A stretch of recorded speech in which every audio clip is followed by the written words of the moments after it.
Coucou, alors aujourd'hui je vais te parler de la communication et avoir une communication positive et constructive. Donc moi je suis Lucie, coach depuis 2 ans, coach certifié. J'aide la femme à être dans le plaisir pour enfin avoir sa relation de couple de dingue et sa sexualité assumée. Je suis moi-même en couple depuis 13 ans, mariée depuis 10 ans et maman de 2 enfants de 5 et 6 ans. Et donc, si tu veux avoir toutes mes actualités, je t'invite à t'abonner et à activer la cloche pour avoir les notifications.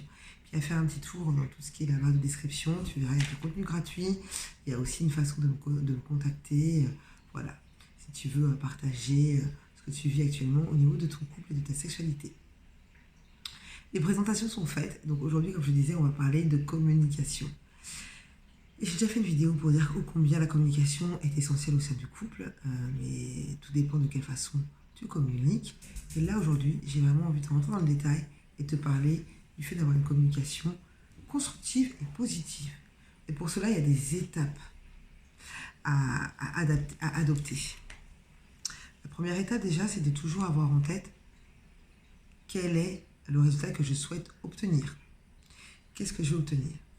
Donc quand tu communiques avec ton chéri, l'objectif c'est de toujours rappeler le pourquoi je fais la chose et que ce soit positif. D'accord? On est toujours à la dire. Je vais prendre un exemple. Ce sera plus simple. J'ai envie d'aller à un spectacle humoristique avec mon chéri.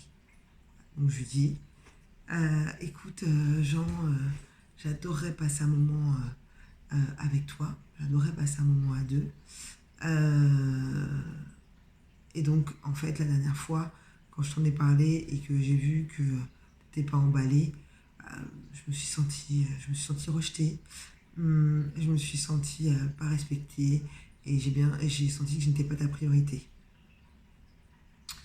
Donc voilà. Donc là, on commence par lui dire voilà ce que je désire. On lui fait part d'une situation factuelle où il a réagi d'une façon, et ça c'est factuel, hein.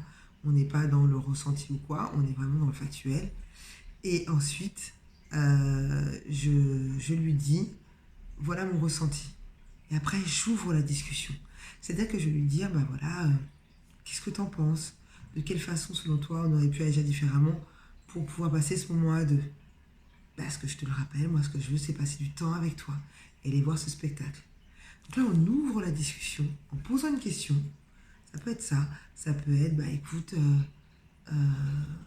qu'est-ce que t'en penses? Qu'est-ce que toi t'aimerais faire? Une question comme ça, pour laisser ouverte la discussion. Et l'objectif, hein, c'est pas là d'avoir qui vous disent oui, je vais faire la même chose que toi ou quoi. Non, l'objectif c'est d'ouvrir la discussion et c'est de poser des actions pour que tous les deux, vous passiez du temps ensemble. Et on termine toujours par rappeler le positif. Pourquoi on fait la chose? Pourquoi on a envie de passer du temps avec lui? Qu'est-ce que ça nous apporte de passer du temps avec lui? J'espère que c'est clair. Vous avez vu, il y a 5 étapes. 5 étapes, c'est un peu plus simple de voir comme ça. 5. Et c'est quelque chose vraiment que j'applique. J'ai envie de dire 93% de mon temps. Je vous invite vraiment à le faire. Vous verrez, au début, votre chéri va vous regarder avec des yeux ronds comme ça. Mais qu'est-ce qui lui arrive? Sauf qu'au bout d'un moment, je répète toujours, s'il y a l'amour, s'il y a du respect, s'il y a de la bienveillance, il va vous suivre.